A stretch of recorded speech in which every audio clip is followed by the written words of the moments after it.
کوئی ایسی وضاحت فرما دیں جس سے یہ سمجھ آ جائے کہ اسی زندگی میں دنیا اور دین کیا ہے۔ دنیا میں انسان کو تکلیف بھی پہنچاتے ہیں اور خدمت بھی کرتے ہیں۔ کائنات میں جتنی مخلوق ہے یہ دوسری مخلوق کی خدمت بھی کرتی ہے اور دوسری مخلوق کو نقصان بھی پہنچاتی ہے، تکلیف بھی دیتی ہے، اور یہی انسان کی پہچان کا ذریعہ ہے۔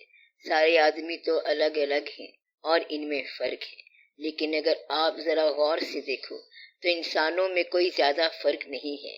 ہر چند کے کروڑ ارب انسان سارے الگ الگ ہیں۔ انسانوں کے مزاج الگ ہیں، کھانا پینا، رہنا سہنا، ملک، معاشرت اور معیشت سب الگ ہیں، لیکن آپ ذرا غور سے دیکھیں تو ان میں بہت سی چیزیں ایک جیسی ہیں۔ مثلاً کھانا سب کھائیں گے، سب سوئیں گے، سب روئیں گے، خوش سارے ہوں گے، غمگین سب ہوں گے، بیمار سب ہوں گے، چاہے کوئی ڈاکٹر ہو، اور انجام کار سارے مر جائیں گے۔ اگر آپ مشاہدہ کرو تو انسانوں کی بے شمار اور لامحدود اقسام کے باوجود ان کی چند ہی قسمیں نکلیں گی۔ مثلا اللہ نے اپنے پیغمبر صلی اللہ علیہ وآلہ وسلم کے ذریعے دین بھیجا، اور یہ ہدایت اللہ کی طرف سے اللہ کے نبی صلی اللہ علیہ وآلہ وسلم کے ذریعے آئی ہے۔ اور جو لوگ موجود تھے ہماری نگاہ میں سب سے زیادہ خوش قسمت تھے، کیونکہ وہ سرکار دو عالم صلی اللہ علیہ وآلہ وسلم کی زبان سے ہدایت حاصل کر رہے تھے، اور اس زمانے میں وہ لوگ بھی تھے جنہوں نے یہ ہدایت نہیں مانی، اور وہ انتہا کے بدقسمت تھے۔ جو لوگ ہدایت مان گئے وہ سرکار صلی اللہ علیہ وآلہ وسلم کے صحابہ کرام رضی اللہ تعالیٰ عنہ بن گئے اور انتہا کے خوش قسمت ہو گئے۔ تو انسانوں کی یہ دو قسمیں ہو گئیں۔ اگر یہ بات یہیں تک ہوتی تو پھر دین اتنا ہی تھا جتنا اس وقت موجود تھا، لیکن دین پہنچانے والے کا منشا ہر زمانے کے لوگوں تک دین پہنچانا ہے، اور دین لانے کا واحد ذریعہ پیغمبر ہے۔ لہٰذا پہلے زمانے میں پیغمبر آتے رہے ہیں، جب کسی اور پیغمبر نے نہیں آنا تو اب وہ پیغمبر ہر زمانے کے لیے ہونا چاہیے۔ تو اللہ کریم نے یہ فیصلہ کیا کہ آپ صلی اللہ علیہ وآلہ وسلم کے بعد اور نبی نہیں آئے گا، اس لیے آپ صلی اللہ علیہ وآلہ وسلم ہر زمانے کے لیے ہیں، اور آپ صلی اللہ علیہ وآلہ وسلم کا فیض اسی طرح ہوگا جیسے اس زمانے میں تھا جبکہ آپ صلی اللہ علیہ وآلہ وسلم بظاہر موجود تھے۔ آج بھی لوگ اسی طرح ماننے والے ہوں گے۔ تو اللہ کریم نے آپ لوگوں کے لیے دین بھیجا تاکہ آپ کے نفس کا شر کم ہو جائے اور آپ خیر میں داخل ہو جائیں۔ اس میں جنات بھی ہیں اور انسان بھی ہیں، جنات مسلمان بھی ہیں اور جنات غیر مسلم بھی ہیں، انسان مسلمان بھی ہیں اور غیر مسلم بھی ہیں۔ اب جن ہو یا انسان دوسرے کو راحت بھی پہنچاتا ہے اور کسی نہ کسی کو تکلیف بھی پہنچاتا ہے۔ یہ کبھی علم میں ہوتا ہے اور کبھی لا علمی میں ہوتا ہے۔ تو اللہ کریم نے یہ فرمایا کہ تم کسی کو ایذا نہ پہنچاؤ، اور جو ایذا پہنچائے گا اس کے لیے سزا ہے۔ اب اللہ کے حکم کو وائلیٹ کرنے والا انسانوں میں بھی ہو سکتا ہے اور جنات میں سے بھی ہو سکتا ہے، بلکہ دین کو نگیٹ کرنے والے انسانوں میں بھی ہوں گے اور جنات میں بھی ہوں گے۔ تو جو چیز جنات کے لیے اپلیکیبل ہے وہ انسانوں کے لیے بھی ہے، اور جو انسانوں کے لیے ہے وہ جنات کے لیے بھی ہے۔ اس لیے اللہ نے فرمایا کہ میں نے جنات اور انسانوں کو عبادت کے لیے پیدا کیا، یعنی صحیح راستے پر چلنے کے لیے، لیکن ان میں سے کئی چلتے ہیں اور کئی نہیں چلتے۔ جو صحیح راستے پر چلتے ہیں ان کے لیے اللہ نے انعام کے طور پر جنت بنا رکھی ہے، اور جو نہیں چلتے ان کے لیے سزا کے طور پر دوزخ کا قیام بنا رکھا ہے۔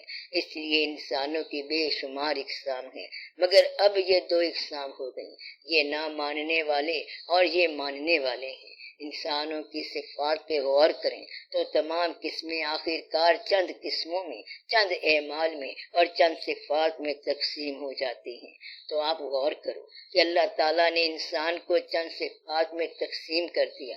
مثلا یہ میری طرف آنے والے انسان ہوں گے، اور یہ مجھ سے بھاگنے والے انسان ہوں گے، اور جو میری طرف آنے والے ہیں وہ سعید روحیں ہیں، نیک روحیں ہیں، اور وہ دنیا کے اندر اتنے مصروف اور اتنے انوالو نہیں ہوتے کہ وہ میری یاد سے غافل ہو جائیں، اور وہ ہمیشہ ہی میرے راستے پر گامزن رہتے ہیں۔ اور جو دنیا کے اندر محو ہوتے ہیں وہ گاہے گاہے میری بات سنتے ہیں، میرے احکام سنتے ہیں، لیکن ان کو توجہ حاصل نہیں ہوتی۔ تو اب یہ دو قسمیں رہ گئیں، یعنی تمہیں میں سے لوگ ہیں جو دنیا کی تمنا رکھنے والے ہیں، اور تمہیں میں سے لوگ ہیں جو آخرت کی تمنا رکھتے ہیں۔ دنیا دار کی خاص خاص صفات آپ کو پتہ ہونی چاہیے۔ پہلی بات تو یہ ہے کہ دنیا دار جو ہے وہ جاہ طلب ہوگا، مرتبہ، شہرت، منصب، ریپوٹیشن، عزت افزائی کا طالب ہوگا، دوسروں کو چھوٹا سمجھے گا، اپنے آپ کو بڑا سمجھے گا، اور ریاست میں یا حکومت کے کسی مرتبے پر فائز ہونے کے لیے محنت کرے گا۔ اس کی دوسری صفت یہ ہے کہ وہ ہر حال میں مال جمع کرے گا اور ضرور گنتا رہے گا اور منصوبے بناتا رہے گا۔ دنیا دار کی تیسری صفت یہ ہے کہ وہ اپنے آپ کو لوگوں میں اس طرح پیش کرے گا کہ لوگ اس سے خوف زدہ ہوں، فرعون اور ہلاکوں کی طرح ڈرانے والا ہوگا، چابک ہاتھ میں لے کے لوگوں پر ہیبت طاری کرے گا۔ اس کے برعکس دین والا شخص جو ہوگا وہ اس دنیا کو عارضی قیام گاہ سمجھے گا۔ وہ جانتا ہے کہ اس کا یہاں ٹھہرنا ایک خاص مقررہ میعاد تک ہے، پھر یہاں سے نکل جانا ہے، اس لیے وہ زیادہ اسباب اکٹھے نہیں کرے گا۔ دوسری بات یہ کہ وہ لوگوں میں خوف پیدا نہیں کرے گا اور ان کی خدمت کرے گا۔ تو جو دین کا زیادہ شوق رکھنے والا ہو، اور اگر وہ اللہ کی خدمت کرنا چاہتا ہے اور اللہ اس کو نہیں ملتا، تو پھر وہ اللہ کی کوئی وابستگی ڈھونڈ لے، اور یوں وہ انسانوں کی خدمت کرنے لگ جاتا ہے۔ اور جہاں تک پیسہ یا دوسری صفات اور خوبیوں کا تعلق ہے، وہ اس لیے کرتا ہے کہ ان کے ذریعے اللہ کے راستے کی آسانی ہو، حلال و حرام کی تمیز سے پیسہ ملے تو وہ پھر اس کو اللہ کے راستے پر لگا دیتا ہے، ورنہ وہ بغیر دولت کے ہی اللہ کے راستے پر چل پڑتا ہے۔ اس لیے یہ جو صفات ہیں یہ ہر آدمی میں آپ کو جج کرنے سے مل جائیں گی، اور یہی زندگی ہے، یہی دنیا ہے، یہی آپ کا گھر ہے۔ دین کی زندگی کوئی الگ نہیں ہے۔ بہشت کروڑ ہا میل دور ہے اور کروڑ ہا سال دور ہے، مگر اس کو حاصل کرنے کا فیصلہ ہم آج ہی کر رہے ہیں۔ اسی طرح دوزخ ہم میں سے کسی نے نہیں دیکھی، دوزخ بھی کروڑ ہا میل دور ہے اور کروڑ ہا سال دور ہے، مگر ہم اپنے عمل سے آج ہی اس میں داخل ہو جاتے ہیں۔ تو گویا کہ یہی زندگی دین ہے، اور یہی زندگی دنیا ہے۔ اگر آپ کا رخ دنیا دار ہو جائے اور یہاں ٹھہرنے کی تمنا کر لیں تو آپ دنیا دار ہو جائیں گے، اور یہاں سے اگر آپ کی کوچ کی تیاری ہو جائے تو آپ دین دار ہو جائیں گے۔ بس اتنی سی بات ہے۔ دوسری یہ بات بڑے غور والی ہے کہ اس زندگی کے اندر اگر آپ کو محسوس ہو جائے کہ میرا کوئی مالک ہے جو حکم چلانے والا ہے، اگر اس مالک کی پریزنس یعنی موجودگی کو آپ نے تسلیم کر لیا اور اس کا اعتراف کر لیا، تو یہی زندگی آپ کا دین بن جائے گی۔ اور اگر آپ نے یہ سب تسلیم نہیں کیا تو یہی زندگی دنیا بن جائے گی۔ اس لیے ایک غور والی بات یہ ہے کہ دین اور دنیا ایک ہی عمل کا نام ہو سکتا ہے، یعنی ایک جیسا عمل ہو تو وہ دنیا بھی کہلا سکتا ہے اور دین بھی کہلا سکتا ہے۔ مثلاً دو آدمی بیک وقت نماز پڑھ رہے ہیں، ایک دکھلاوے کے لیے پڑھ رہا ہے اور ایک شوق میں پڑھ رہا ہے، تو جو دکھلاوے کے لیے پڑھ رہا ہے وہ دنیا کی نماز پڑھ رہا ہے، اور جو شوق میں اطاعت کر رہا ہے وہ اللہ کی نماز پڑھ رہا ہے۔ تو یہ دنیا ہے اور وہ دین ہے۔ گویا کہ نماز کا پڑھنا بھی دنیا ہو سکتا ہے اور نماز کا پڑھنا دین بھی ہو سکتا ہے۔ اسی طرح پیسہ کمانا دنیا بھی ہو سکتا ہے اور دین بھی ہو سکتا ہے۔ اب اسلام نے یہ آسانی پیدا کر دی کہ فیصلہ آپ کی اپنی نیت پر چھوڑ دیا، تو آپ کی نیت کو مخفی کر دیا تاکہ آپ کو ندامت نہ ہو اور توبہ کا آپ کو موقع ملتا جائے۔ تو اسلام نے یہ مہربانی کی ہے کہ آپ کی نیت جو ہے وہ چہرے پر نہیں لکھی کہ میں یہ نیت رکھتا ہوں۔ عمل جو ہے وہ ظاہر ہے اور عمل کا نتیجہ بھی ظاہر ہے، اس لیے عمل سے اور نتیجوں سے نیت کا فیصلہ نہیں کرنا چاہیے۔ دنیا دار عمل سے نیت کا فیصلہ کرتے ہیں، اور دین والے نیت کو عمل سے بے نیاز ہو کر مانتے ہیں۔ اس لیے جو انسان عمل کے ذریعے نیتوں کو جج کرنا چاہتا ہے اور دوسروں کی ظاہری زندگی دیکھ کر انہیں فقیر، درویش یا اللہ والا سمجھتا ہے، تو وہ آدمی دھوکہ کھا جائے گا۔ یہ دنیا کا طریقہ ہے کہ آپ اس کا تجزیہ کرو، اس کو دیکھو بھالو کہ یہ کون ہے، کل کہاں تھا، کہتا ہے کہ یہ شراب خانے میں تھا، آج کہاں ہے، کہتا ہے آج بڑے مقام پر ہے، کیونکہ درمیان میں توبہ ہو گئی ہے۔ اور جب ہم اللہ کے سامنے کی ہوئی توبہ کو دیکھ نہیں سکتے تو ہم نیتوں کو بھی دیکھ نہیں سکتے۔ تو ہم اگر عمل کو دیکھ کر نتیجے کا فیصلہ کریں گے تو غلطی ہو جائے گی۔ اس لیے جو دنیا دار ہے وہ اعمال سے جج کرتا ہے، اور جو دین والا ہے وہ اللہ کے فضل سے جج کرتا ہے۔ اب یہ بات دیکھنی چاہیے کہ اللہ کریم نے آپ کو جو زندگی عطا کی ہے، یہ پہیلی کے طور پر تو نہیں عطا کی کہ آپ ڈھونڈتے رہو کہ اس میں کیا ہے۔ اللہ نے آپ کو چھوٹا سا کنبہ دیا ہے جس میں بیٹی، بیٹا، ماں، باپ، بھائی، بہن ہے، اس میں کھانا پینا ہے، تھوڑے سے مسائل ہیں اور کچھ محلے کی زندگی ہے۔ آپ کی کل اتنی سی زندگی ہے، اور اس کے اندر ہی آپ نے خدا کو جاننا ہے، اسی کے اندر ہی ساری زندگی کو سمجھنا ہے اور ساری دنیا کو سمجھنا ہے۔ تو اگر دنیا سمجھنے کے لیے ضروری ہو تاکہ آپ مصر کا چکر لگاؤ، یونان کا چکر لگاؤ، انڈونیشیا کا چکر لگاؤ، تو پھر زندگی کو جاننا ہماری ذمہ داری نہیں ہے، کیونکہ ہم چکر نہیں لگا سکتے۔ لیکن اللہ نے کہا کہ زندگی کو یہی سمجھو، اور اس کے لیے ایک چھوٹا سا گھر، بیوی، بچے، ماں باپ، بہن بھائی اور چھوٹا سا محلہ دے دیا ہے۔ گویا کہ اس ماحول کے اندر اللہ کو سمجھا جا سکتا ہے، اسی کے اندر انسان گمراہ بھی ہو سکتا ہے اور اسی کے اندر وہ فلاح بھی پا سکتا ہے۔ تو گویا کہ زندگی کو سمجھنے اور زندگی پر عمل کرنے اور زندگی کو فلاح میں لانے کے لیے آپ نے اس کا کینوس وسیع نہیں کرنا، بلکہ اس کی اسٹڈی ذرا غور سے کرنی ہے۔ غریب آدمی یہ کہہ سکتا ہے کہ ہم تو غریب لوگ ہیں، ہم کیسے یہ بات سمجھیں، اور تم تو امیر ہو، تم حج کر کے آئے ہو۔ اگر یہ بات سب کے لیے ضروری ہوتی تو پھر سب کو وہ چیز نصیب ہوتی۔ لہٰذا ضروری یہ ہے کہ آپ اپنے دائرے میں سب کام کرو۔ آپ دیکھو تو آپ کا چھوٹا سا دائرہ ہے اور آپ کے محدود تعلقات ہیں۔ جتنے آپ کے واقف لوگ ہیں وہ گنتی کے ہوتے ہیں، 100 یا 200۔ آپ 1000 سے زیادہ لوگ واقف نہیں بنا سکتے، یعنی کہ 1000 سے زیادہ ہم ایسے آدمی نہیں بنا سکتے جن کو نام سے پکاریں۔ تو یہی آپ کی زندگی ہے جس کے اندر آپ کی زندگی کا علم پورا ہونا ہے۔ اسی زندگی میں علم دینے والے ہیں اور اسی میں علم لینے والے ہیں، اسی میں گاہک بھی ہیں اور اسی میں دکاندار بھی ہیں، یعنی جن سے ہم نے سودا لینا ہے اور جن کو ہم نے سودا دینا ہے۔ یہ زیادہ سے زیادہ 1000 آدمی ہوں گے۔ 1000 آدمی میں آپ کے علم نے پرورش پانی ہے، اسی میں آپ نے رونا بھی ہے۔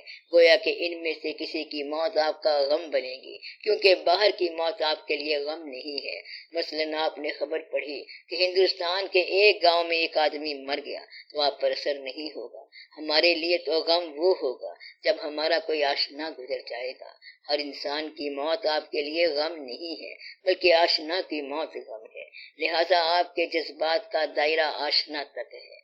بابا فرید رحمت اللہ فرماتے ہیں کہ میرے پاس موجود میری لکڑی کی روٹی میری بھوک مٹاتی ہے۔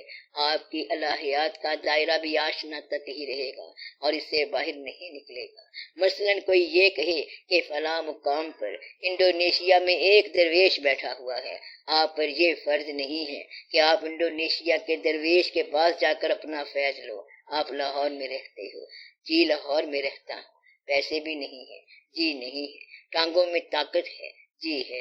یہاں پر داتا صاحب رحمت اللہ کا آستانہ ہے، وہاں چلے جاؤ۔ تو گویا کہ آپ کی ظاہری و باطنی ضرورتیں اپنے علاقے اور اپنے دائرہ معلومات میں پوری ہوں گی۔ آپ کے علاقے میں ہی آپ کے لیے سب کچھ ہے۔ فریدہ، روٹی میری کاٹ دی، لاون میری بھوک، جنہ کھادیاں چوپڑیاں، گھنے سین گے دکھ۔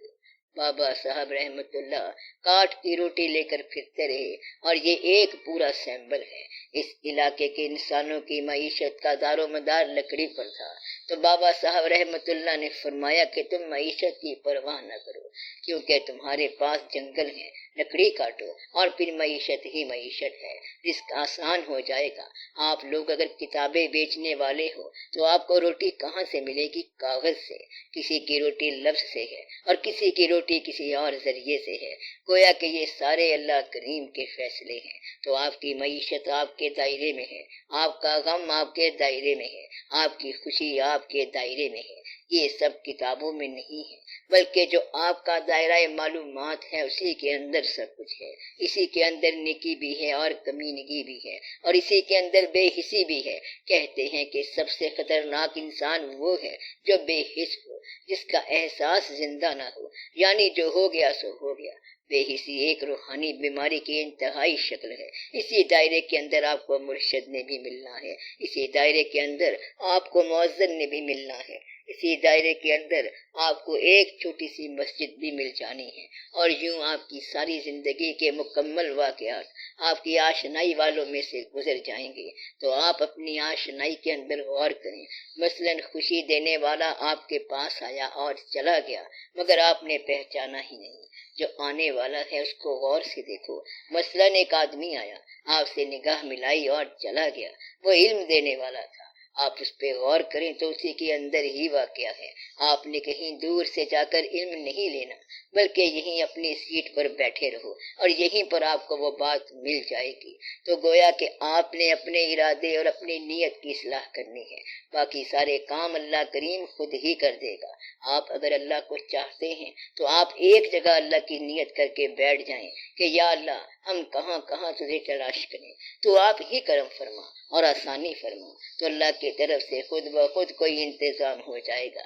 ایک آدمی آئے گا اور کہے گا کہ یہاں کیوں بیٹھے ہو، اور پھر وہ ایسی کوئی بات کرے گا کہ آپ کو سمجھ آ جائے گی۔ وہ آپ کو سمجھائے گا کہ بیٹے کی شکل میں آپ کی آزمائش آ رہی ہے، اگر اس پر آپ نے ظلم کیا تو ظالم کہلائیں گے۔ بیٹی کی شکل میں آپ پر خرچے کا تقاضا آ رہا ہے، ماں کی شکل میں آپ کو ادب سکھانے والی ایجنسی ملی ہے، دوست کی شکل میں وقت ضائع کرنے والا مہربان آ رہا ہے، پیر کی شکل میں آپ کو اللہ کا راستہ دکھانے والا آ رہا ہے، اذان کی آواز کی شکل میں اللہ کی طرف سے بلاوا آ رہا ہے۔ اسی طرح آپ جنازہ دیکھتے ہو تو پھر آپ کو ادھر کا خیال آ جاتا ہے، گویا کہ آپ کی زندگی کے محدود دائرے کے اندر سارے واقعات ہو جاتے ہیں، نفع نقصان، غم خوشی بغاوت اطاعت سب کچھ اسی محدود دائرے میں ہو جاتا ہے۔ اپنے دائرے میں مکمل طور پر مشاہدہ کرو، آپ نے کسی باہر کی چیز کو اسٹڈی نہیں کرنا۔ مثلا یہ کتاب ہندوستان میں لکھی گئی ہے، کسی بزرگ نے لکھی تھی اور اس میں بڑے رموز ہیں، اس طرح رموز وغیرہ کام نہیں آتے۔ جو آپ کے ساتھ زندگی وارد ہے اس پر غور کرو، بیوی میں، بچوں میں، پڑوسی میں، راہ چلتے مسافر میں، دروازہ نوک کرنے والے مہمان میں، اور دوسرے چھوٹے چھوٹے واقعات پر آپ غور کرو۔ اس میں پورے کا پورا عرفان ہے، اور اسی سے آپ کو ساری نصیحت مل جاتی ہے۔ عرفان کیسے ملتا ہے؟ مثلا اپنے گھر میں آپ جاگ رہے ہیں، گھر آپ کا زمین پر ہے اور آپ رات کو جاگ کر روتے ہیں، تو وہ آنسو جو آپ اللہ کی یاد میں گرا رہے ہیں، یہ آنسو آسمان پر جاتے ہیں، اگر چاہوتے آپ گھر میں ہیں، دعا آپ یہاں مانگ رہے ہیں اور جاتی عرش پر ہے۔ یا تو ہم یہ کہیں کہ عرش زمین پر ہے، یا پھر ہم یہ کہیں کہ یہ خطہ آسمان پر ہے، مگر نہ وہ آسمان ہے اور نہ یہ زمین ہے، بلکہ تیرا تعلق ہی سب کچھ ہے۔ تو گویا کہ آپ جہاں پہ تعلق بنا لو وہیں اللہ اویلیبل ہے۔ اب یہ آپ کا کام ہے کہ آپ کہاں تعلق بناتے ہیں، اور آپ کا کام ہے کہ آپ اس کو کہاں اور کیسے پکارتے ہیں۔ ہمیں سجدہ کرنے سے کام ہے، جو وہاں نہیں تو یہاں صحیح، تو یہاں وہاں کچھ نہیں ہوتا، بلکہ اپنی نیت ہوتی ہے۔ اگر نیت اچھی ہو تو سارے واقعات اچھے ہو جاتے ہیں۔ ایک ہندو برہمن اشنان کو جا رہا تھا، راستے میں اس کو ایک چمار ملتا ہے، یعنی چمڑا رنگنے والا۔ چمار کہتا ہے، برہمن مہاراج جی کدھر چلے ہو؟ اس نے کہا، میں گنگا اشنان کو جا رہا ہوں۔ کہتا ہے، پھر مائی گنگا کو میرا سلام کہنا اور میری طرف سے یہ ٹکا اس کو نظر کرنا۔ چمار نے اپنی گندی جیب سے ٹکا نکالا، برہمن نے ہاتھ تو لگانا نہیں تھا کیونکہ اس کا دھرم بھرشٹ ہو جاتا۔ اس نے گڑوی آگے کی کہ اس میں ڈال دے۔ گنگا جا کر برہمن نے اس چمار کا ٹکا ڈالا اور اس کا سلام کہا کہ کہتے ہیں کہ گنگا میں سے ایک خوبصورت ہاتھ نکلا، اس ہاتھ میں ایک طلائی کنگن تھا، اور یہ آواز آئی کہ اس ہمارے محبوب کو یہ کنگن دے دو جس نے ہمیں یہ میلہ ٹکا دیا ہے۔ برہمن اسنان بھول گیا اور واپس ہی آ گیا۔ اس نے چمار سے ہاتھ باندھ کر کہا کہ یہ کنگن جو ہے آپ کو جواب میں ملا ہے، مائی گنگا نے آپ کو سلام کہا اور کہا ہے کہ یہ کنگن اس ہمارے محبوب کو دے دو۔ اس چمار نے کہا دیکھو آپ ہو برہمن اور میں چمار ہوں، چمڑا رنگنے والا، ہم نے یہ سونا کیا کرنا ہے، اس کو تم ہی لے لو۔ برہمن بڑا خوش ہوا کہ یہ تو سونے کا بڑا خوبصورت اور اتنا قیمتی کنگن ہے، گھر لے جا کر اپنی بیوی کو دیا۔ بیوی نے کہا اتنا خوبصورت اور اتنا قیمتی کنگن ہمارے کس کام کا، یہ راجا کی بیوی رانی کو دے آتے ہیں، اور وہ کنگن رانی کو جا کر دیا۔ رانی بڑی خوش ہوئی اور جشن منایا۔ کچھ دیر کے بعد رانی کہتی ہے کہ بھائی غلطی ہو گئی، کنگن ایک نہیں بلکہ دو چاہیے، کیونکہ دو ہاتھ ہیں، اس لیے دوسرا کنگن بھی لا دو۔ سارے سنار اور زرگر اکٹھے ہو گئے مگر وہ کنگن نہ بنا سکے، کیونکہ وہ کنگن آسمانی بنا ہوا تھا۔ پھر راجا نے برہمن سے کہا کہ اگر تم دوسرا کنگن نہ لاؤ گے تو پھر میں تمہیں مار دوں گا۔ برہمن روتا ہوا اس چمار کے پاس گیا اور کہتا ہے مہاراج عذاب آ گیا، وہ ہم نے راجا کو دیا اور اب وہ دوسرا کنگن مانگتا ہے۔ چمار نے کہا روتا کیوں ہے؟ پھر اس نے اپنی میلی جیب سے ایک اور میلا ٹکا نکالا اور چمڑا رنگنے والے گدلے رنگ کے پانی میں اسے ڈالا اور کہا مائی گنگا کو یہاں سے ہی سلام۔ کہتے ہیں وہیں سے ہاتھ نکلا اور وہیں سے کنگن برآمد ہوا۔ اس چمار نے کہا کہ من چنگا تو گھر میں ہی گنگا۔ تو اگر انسان کی نیت صاف ہو تو ہر مقام ہی حج کا مقام ہے۔ آپ کی نیت کی اصلاح ہو جائے تو باقی کسی شے کی ضرورت نہیں۔ یہاں پر جو اور چیزیں ہیں وہ دراصل نہیں ہیں۔ آج سے پہلے یہاں کچھ نہیں تھا اور آج کے بعد یہاں کچھ نہیں ہوگا۔ یہ سب آپ کے یہاں پر موجود ہونے کی بہاریں ہیں۔ تیری آنکھ کا نام جلوہ ہے اور تیرے کان کا نام نغمہ ہے، ورنہ کان نہ ہو تو نغمہ وغیرہ نہیں ہوتا۔ تو یہ سب وہم ہے، سارا ہی وہم ہے۔ اس دنیا میں کوئی آواز نہیں ہے بلکہ یہ صرف تیرے کان ہیں۔ اس دنیا کے اندر کوئی منظر نہیں ہے بلکہ یہ صرف تیری آنکھوں کا کھیل ہے۔ اس لیے جہاں آپ سنسیئر ہو جائیں وہیں پہ آپ جلوے دیکھنا شروع ہو جائیں گے۔ جہاں آپ شکر ادا کرو گے وہاں نعمت مل جائے گی، جہاں سجدہ کرو گے آپ کے لیے وہی حرم ہے۔ جبی نے شوق نے یہ راز کھولا، میرا کعبہ تیرا نقشے قدم تھا۔ مطلب یہ کہ آپ کی جبی میں شوق ہو تو جہاں آپ نے سجدہ کیا وہی حرم ہے۔ تو باب حرم آپ کی پیشانی کا نام ہے۔ بڑی مدت میں ہم نے راز پایا کہ جبین شوق میں ہے آستانہ۔ اصل میں آستانہ جو ہے وہ آپ کی پیشانی میں ہے، یعنی سارا کھیل آپ کی اپنی پیشانی کا ہے۔ اللہ آپ کی تسلیم کا نام ہے، کیونکہ جب آپ نے مانا تو آپ کو اللہ کے جلوے نظر آئے، اس لیے سارا کھیل آپ کی نیت کا ہے اور باقی سب وہم خیال ہے۔ ہر شے وہم خیال ہے۔ بزرگ لوگ ٹھیک ہی کہتے ہیں کہ ہر شے وہم خیال ہے، ایک تیرا حال صحیح ہونا چاہیے۔ تو آپ اپنی نیت کی اصلاح کرو اور اپنے اندر کو درست کرو، مگر آپ یہ کرتے ہو کہ بات بات پر اداس ہو جاتے ہو۔ کبھی یہ چاہیے، کبھی کچھ اور چاہیے، کبھی کھانا چاہیے، کبھی سایہ چاہیے اور کبھی فصل کے لیے بارش چاہیے۔ کہیں ایسا نہ ہو کہ یہ کرتے کرتے اور دنیا کا تقاضا کرتے کرتے آخری وقت کی گھنٹی بج جائے اور ٹائم جو ہے وہ اپ ہو جائے۔ کہیں ایسا نہ ہو کہ وقت ہی ختم ہو جائے۔ کبھی تو آپ دنیا کے اندر اس آخری مقام کو دیکھو، آپ سب کی قبروں پہ جاتے ہو، بزرگوں کی قبروں پر جاتے ہو، کبھی اپنی قبر پر بھی جاؤ کہ میں نے آخر کار آنا یہاں پر ہے۔ آپ روزانہ سو جاتے ہیں اور نیند میں ایسے ہوتے ہیں جیسے کہ نہیں تھے۔ تو آپ دنیا کے اندر زندہ رہنا چاہتے ہیں اور جب رخصت ہوتے ہیں تو ناکام ہوتے ہیں۔ اس لیے یہ بہت ضروری ہے کہ دنیا کے اندر آپ زندگی اس طرح سوچ کر گزارو کہ یہی جنت کا مقام ہے اور یہی دوزخ کا مقام ہے۔ دنیا سے ہی گیٹ طے ہو جانے ہیں اور آپ کی سیٹیں ریزرو ہو جانی ہیں۔ اگر آپ نے پڑوسی پر ظلم کیا تو پھر آپ کا ٹکٹ بدل جائے گا، آپ نے اس کے ساتھ رحم کیا تو پھر آپ کی سیٹ بدل جائے گی۔ تو آپ خود ہی اسٹیشن بدلتے رہتے ہو۔ تو آپ اپنے آپ کو اللہ کے قریب کرو۔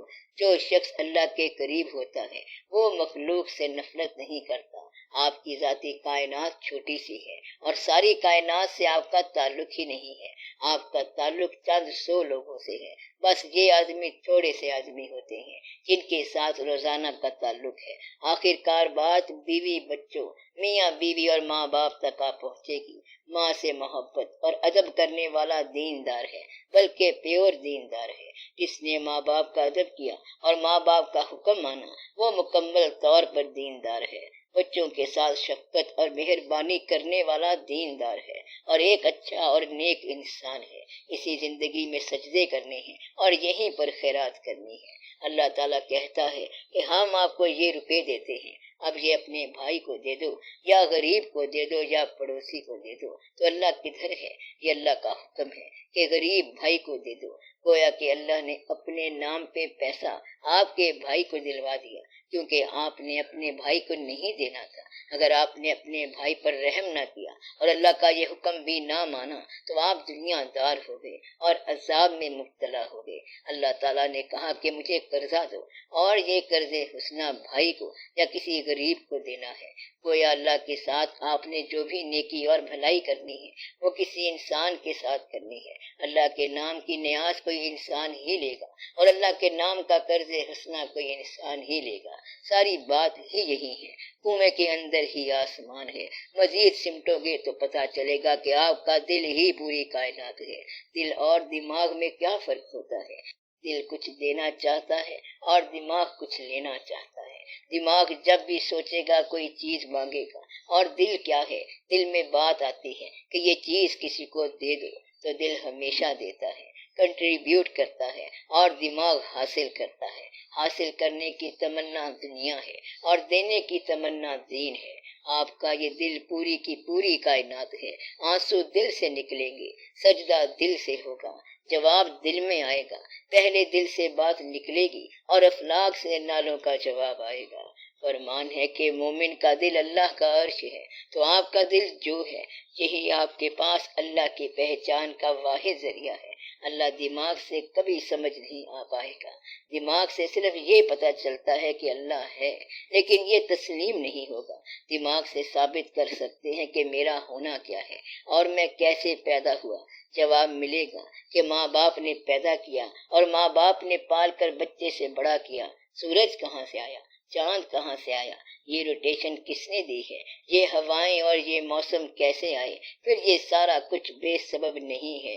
الٹیمیٹلی ایک مالک ثابت ہوگا، لیکن وہ تسلیم نہیں ہوگا۔ اللہ کو تسلیم جب بھی کرائے گا دل ہی کرائے گا۔ تو گویا کہ آپ کا دل آپ کے ایمان کا واحد ذریعہ ہے اور ذہن پہچان کا ذریعہ ہے، مگر ذہن جو ہے وہ باغی ہے، طاغوت والا ہے، وہ تو دنیا دار ہے، اور پھر انسان نامراد ہو جائے گا۔ عقل اگر سلیم ہے تو پھر یہ بھی ایک خوبصورت چیز ہے کہ عقل بھی ہو اور تسلیم والی بھی ہو، یہ بہت بہتر ہے۔ لیکن ایمان میں اس عقل کا زیادہ حصہ نہیں ہے، ایمان کے اندر دل کا حصہ ہے۔ آپ اپنے دل سے پوری کائنات کا مشاہدہ کر سکتے ہیں۔ کیسے؟ اکثر ایسے ہوتا ہے کہ آپ نے سوچا اور کام ہو گیا، دل نے چاہا اور وہ ہو گیا۔ یعنی اپنے دل پر دستک دینے والا دراصل آسمانوں پر دستک دیتا ہے۔ آسمانوں کا رہنے والا جب کبھی بندے کے قریب آیا یا بندے کے پاس آیا تو اس کے دل میں آیا، اور جب بھی دل میں آیا تو اس کی آنکھ نے آنسو بن کے اس کا ثبوت دیا۔ ساری کہانی اتنی ساری ہے، تو سماج سے نکل کر اپنے دل تک آؤ اور مقام دل تک پہنچو، پھر آپ کے سامنے ہر شے ختم ہو جاتی ہے اور اللہ ہی اللہ ہوتا ہے۔ بٹھا کے دل میں انہی کی نماز پڑھی، انہی کے گھر میں کعبہ بنا کے دیکھ لیا۔ مطلب یہ ہے کہ یہ دل اللہ کا گھر ہے اور اسی کے اندر اس نے آنا ہے۔ اس دل کے اندر سے آپ نے خواہش نکالنی ہے، لہٰذا دل کے اندر سے آپ دنیا کی خواہش نکال دو تو یہ کعبہ صاف ہو جائے گا۔ یہی دل حرم ہے، پورے حرم سے آشنائی آپ کی اپنے دل سے آشنائی ہوگی۔ اس لیے دل میں جتنی خواہشیں ہیں آپ انہیں نکال دو۔ یہ دنیا کی خواہشیں جو ہیں یہ بت ہیں، بت حرم سے نکلیں گے تو اصل خانہ کعبہ بنے گا۔ آپ یہ سارے بت نکال دو، باقی جو بچ جائے گا وہ اللہ والا گھر ہے، اور اس کے اندر جو داغ ہے وہ ہجر اسود ہے۔ یہ ہے دل کی پوری کہانی۔ تو آپ جب کبھی اپنے دل میں داخل ہوں تو سمجھیں کائنات سے آشنا ہو گئے۔ کائنات کا پورا آئینہ آپ کے قلب میں ہے، اس لیے لمبا چوڑا علم حاصل کرنے کی ضرورت نہیں۔ لوگوں سے سلوک اللہ سے سلوک ہے۔ وعدہ کرو تو پورا کرو، جو ضعیف ہیں ان کے ساتھ نیکی کرو، جو معصوم ہیں ان کے ساتھ نیکی کرو، کسی کے ساتھ زیادتی نہ کرو۔ جو پیسہ لے کر راضی ہوتا ہے اسے پیسہ دے کر راضی کر لو، اور ہر ایک کے ساتھ آسانیاں پیدا کرو۔ تو کل کتنے آدمی ہیں جنہیں آپ نے ڈیل کرنا ہے؟ 10-12 آدمی ہیں۔ پورا خدا 10-12 آدمیوں میں ہے۔ بات اتنی ساری ہے اور لمبی چوڑی کہانی نہیں ہے۔ مثلاً کوئی کہتا ہے کہ اللہ ناراض ہو گیا۔ کیسے؟ اس کی ماں ناراض ہو گئی۔ عاشقوں کے لیے اللہ ناراض ہو گیا تو اس کا مطلب دوست ناراض ہو گیا۔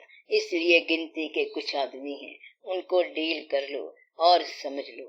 اس طرح اللہ تعالیٰ آپ کو آسانی عطا فرمائے گا۔